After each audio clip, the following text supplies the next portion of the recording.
शिव पुराण कोटि रुद्र संहिता अध्याय 34वां। श्री विष्णु को सुदर्शन चक्र की प्राप्ति। व्यास जी बोले, सूत जी के वचन सुनकर सभी ऋषिगणों ने उनकी बहुत प्रशंसा की। तत्पश्चात वे बोले, सूत जी आप सब कुछ जानते हैं, इसीलिए हम अपनी जिज्ञासा की शांति के लिए आपसे प्रश्न पूछते हैं। अब आप हमें हरीश्वर नामक शिवलिंग का महात्म्य बताइए। हमने सुना है कि इसी शिवलिंग के पूजन के फल स्वरूप भगवान श्री हरि विष्णु को सुदर्शन चक्र की प्राप्ति हुई थी। ऋषिगणों द्वारा किए गए प्रश्नों को सुनकर सूत जी बोले, हे मुनि गणों, एक समय की बात है, पृथ्वी लोक पर दैत्यों का अत्याचार बढ़ने लगा। वे अत्यंत वीर और बलशाली हो गए तथा उन्होंने मनुष्यों को प्रताड़ित करना आरंभ कर दिया। यही नहीं, वे देवताओं के भी घोर शत्रु हो गए और उन्हें भी दंडित करने लगे। संसार से धर्म का लोप होने लगा, क्योंकि दैत्य अधर्मी थे और अन्य मनुष्यों को भी पूजन नहीं करने देते थे। इस प्रकार दुष्ट दैत्यों से दुखी होकर देवता भगवान श्री हरि विष्णु की शरण में गए।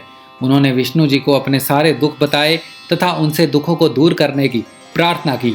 तब सब देवताओं को समझाकर उन्होंने वापस भेज दिया और स्वयं कैलाश पर्वत पर जाकर भगवान शिव की आराधना करने लगे।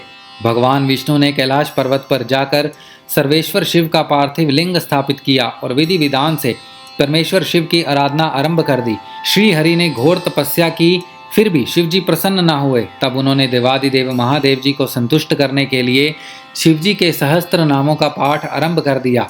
श्री हरि शिव जी का एक नाम लेते और एक कमल का पुष्प उन्हें अर्पित करते। इस प्रकार उन्हें शिव सहस्त्र नाम का पाठ करते हुए बहुत समय व्यतीत हो गया। तब एक दिन शिव जी ने भगवान विष्णु की तपस्या की परीक्षा लेने का निश्चय किया।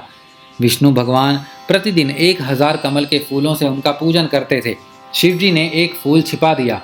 जब पूजा करते हुए एक फूल कम पड़ा तो विष्णु जी को बहुत आश्चर्य हुआ और वे इधर उधर फूल ढूंढने लगे। जब फूल कहीं पर भी नहीं मिला तो उन्होंने पूजन को पूर्ण करने के लिए अपने कमल के समान नेत्र को निकालकर त्रिलोकीनाथ शिव जी को अर्पण कर दिया। श्री हरि विष्णु की ऐसी उत्तम भक्ति भावना देखकर शिव जी ने उन्हें साक्षात दर्शन दिए।